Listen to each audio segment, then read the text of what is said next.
나노 기술과 미래라는 주제로 삼성종합기술원 유인경 부사장님께서 강연해 주시겠습니다.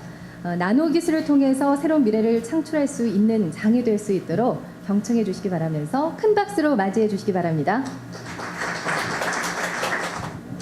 오늘 강연 제목이 나노 기술하고 미래에 관련된 건데,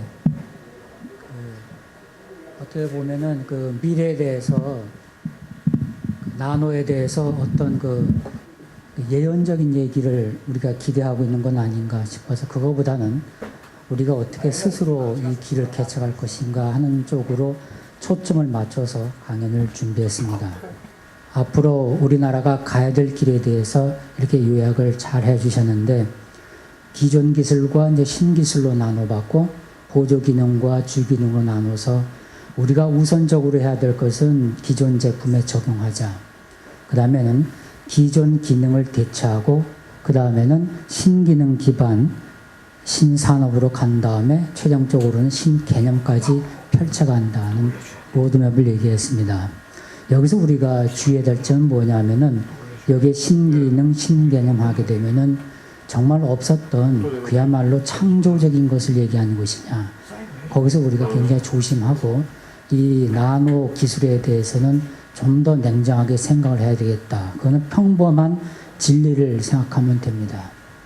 이 땅에 새로운 것은 없습니다. 다만 새로운 조합이 있을 뿐이다 하는 평범한 그 훈계를 우리가 생각을 하고, 앞으로 이 기술을 전개한다 하더라도 정말 너무 꿈 같은 얘기만 하면 안 되고, 현실적으로 있는 것을 잘 조합을 해서 제대로 된 기능과 제대로 된 개념을 만들어내야 되겠다 하는 메시지를 주고 싶었습니다.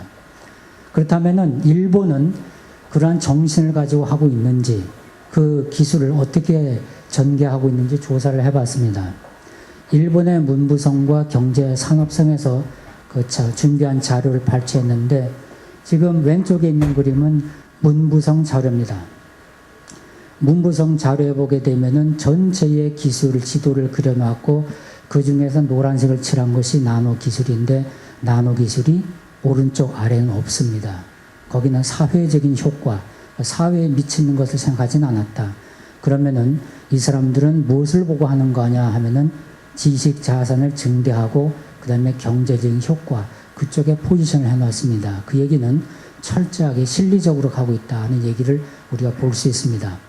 그 다음에 경제 산업성을 보게 되면은 표준화를 일찌감치 시작을 했습니다. 특히 이 표준화 쪽에는 소재부터 표준화가 들어가고, 그 다음에 안정성이 벌써부터 언급됐던 것을 우리가 살펴볼 필요는 있습니다. 따라서 일본의 추진 전략이라는 것은 지적 자산의 증대, 그 다음에 경제적 효과를 위해서 개발하고 있고, 국제 표준화를 벌써부터 주도하고 있다.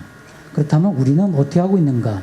이것도 마찬가지로 아까 말씀드린 2011년 그 전략에서 제가 발표를 했습니다만은, 첫째 우리가 내거는 것은 3대 강국에 들어간다. 현재는 4위이지만은 3위로 올랐습니다 하는 그러한 꿈을, 비전을 제시를 했고, 그러기 위해서 우리가 해야 될 것을 수합 분석을 했습니다. 대부분이 그 한 가지 메시지로 요약한다면은 정부 주도가 필요하다, 이런 메시지가 있습니다. 그래서 우리가 이걸 다시 한번 요약을 하게 되면은, 우리나라는 기술 육성, 그 다음에 산업 성장이 목표다 하는 게 좀 더 공격적인 전략을 가지고 있습니다. 일본은 기반을 다진다고 본다면은 우리는 공격적인 진취적인 생각을 하고 있다, 이렇게 생각을 하고 있었는데, 그렇다면은 진정한 육성과 성장을 위해서 우리가 뭘 해야 되겠는가 하는 걸 우리가 다시 한번 기본부터 살펴볼 필요가 있습니다. 우리가 지식이다, 기술 수준이다 하게 되면은 우리가 처음에 배우면서 어느 정도 굉장히 발전이 있으면서 어느 수준에 가게 되면은 전문가 수준에 도달해서 포화 상태에 이르게 됩니다. 일종의 거의 그 정체 상태가 되게 되는데, 우리가 보통 지식 곡선을 이렇게 보게 되면은 뭔가 우리가 여기서 생각해야 될 메시지가 나옵니다. 축적된 기술이란 것은 무엇이냐 하면은 매일매일의 지식 증가가 모여서 되는 것이다. 그렇다면은 매일매일의 지식 증가는 특허와 연결될 것이고, 이 특허는 결국 아이디어라고 할 수가 있습니다. 그렇다면 그 아이디어가 모여가지고 결국 매일의 지식 증가가 도루될 것인데 결국 전문 지식으로 갈 것이다. 이렇게 본다면은 우리가 수학적으로 표현하게 될 때는 이렇게 표현하면 됩니다.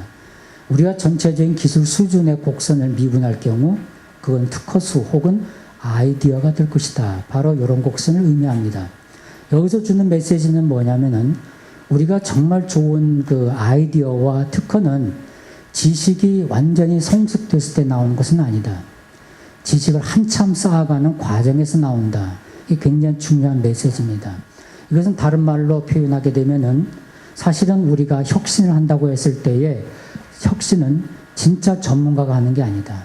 한참 배우고 있는 사람이 혁신을 이룬다. 그것은 증거가 있습니다. 혁신의 75%가 사실은 비전문가에 의해서 이루어졌다는 것이 데이터로서 증명이 됩니다. 이 얘기는 뭐냐면은 우리가 육성을 할 때에 전문가한테 너무 매달리지 말라는 뜻입니다. 전문가라고 하는 것은 너무 많이 알기 때문에 왜 안 되는 것을 너무나 많이 알고 있습니다. 전문가하고 얘기해 보면은 이래서 안 되고 저래서 안 된다. 그래가지고 새로운 아이디어가 들어갈 여지를 남겨주지 않습니다. 그러나 어느 정도 한참 배우고 있는 전문 지식을 어느 정도 쌓은 사람은 그야말로 파괴적인 상식을 파괴할 수 있는 생각을 할 수가 있는데 우리가 진정 육성하고 싶다면은 그러한 지식계층을 우리가 육성을 해야 된다 하는 겁니다. 너무 전문가한테 이런 것이 아닌가 저런 것이 아닌가 물어보지 말고 한참 배우는 사람들한테 새로운 아이디어를 구하는 것이 바람직하다 하는 메시지를 정하고 있는 겁니다. 그렇다면 우리가 특허 동향, 우리가 앞서서 봤지만 특허라는 것이 어떤 사이클을 가지고 있는데 실제로 특허가 어떻게 돼가고 있는가를 봤습니다. 유감스럽게 특허는 올라갔다가 갑자기 꺾이고 있는데 그렇다면 다른 말로 하면은 나노 기술이라고 하는 것이 사실 정점에 와 있는 것인가? 포화 상태에 있는 것인가? 이렇게 질문해 볼 필요가 있습니다. 우리는 이상하게 미국을 항상 따라하기 때문에 특허조차도 특허 건수의 모양조차도 미국을 닮아갑니다. 그리고 유럽과 일본은 독자적인 생각을 하고 있는 것 같습니다. 그래서 특허 건수는 우리보다 적음에도 불구하고 뭔가 조용히 움직이는 것이 보이고 있습니다만은 역시 감소 추세는 마찬가지입니다.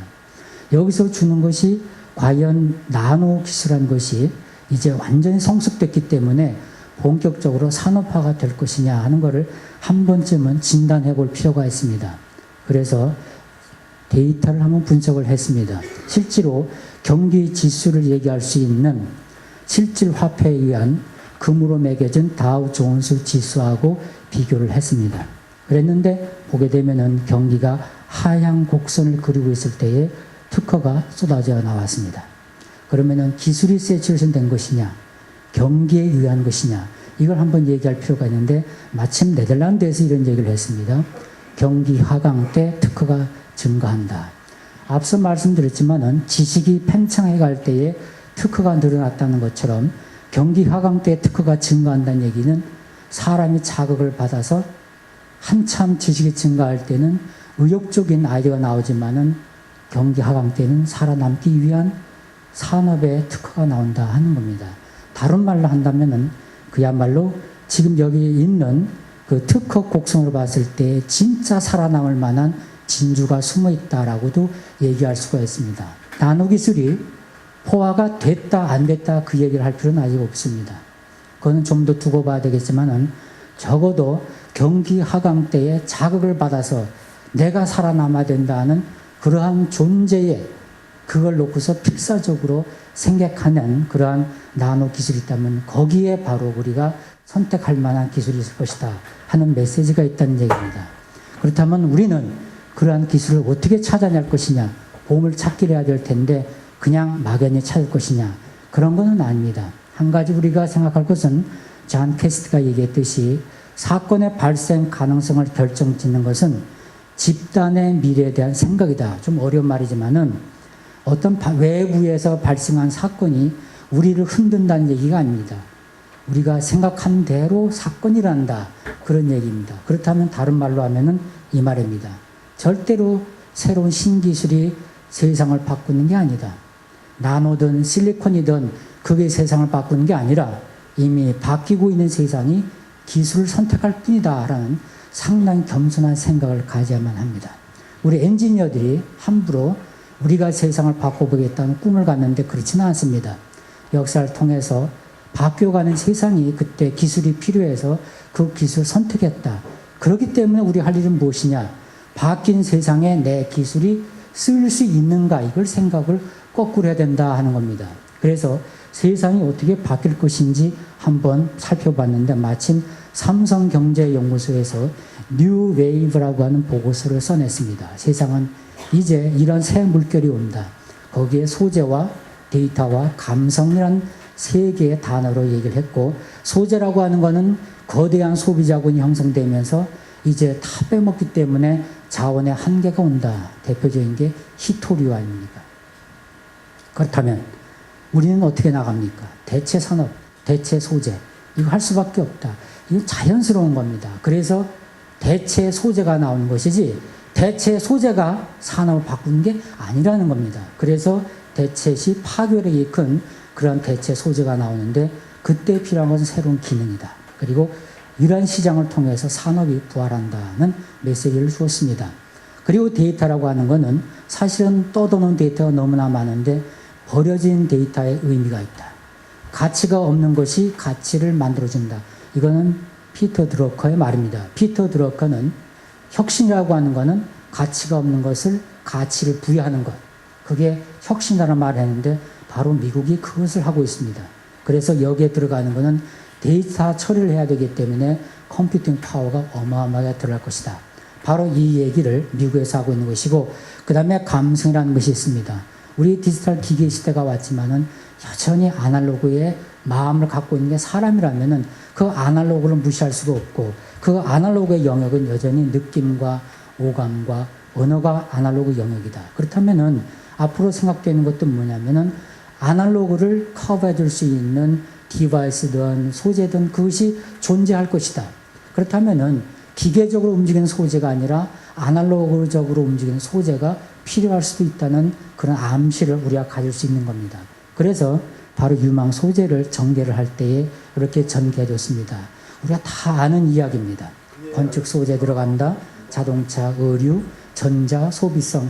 한마디로 얘기하면 의식주와 관계된 가장 평범한 진리를 따라가고 있습니다. 그래가지고 그때 필요한 것이 뭐냐?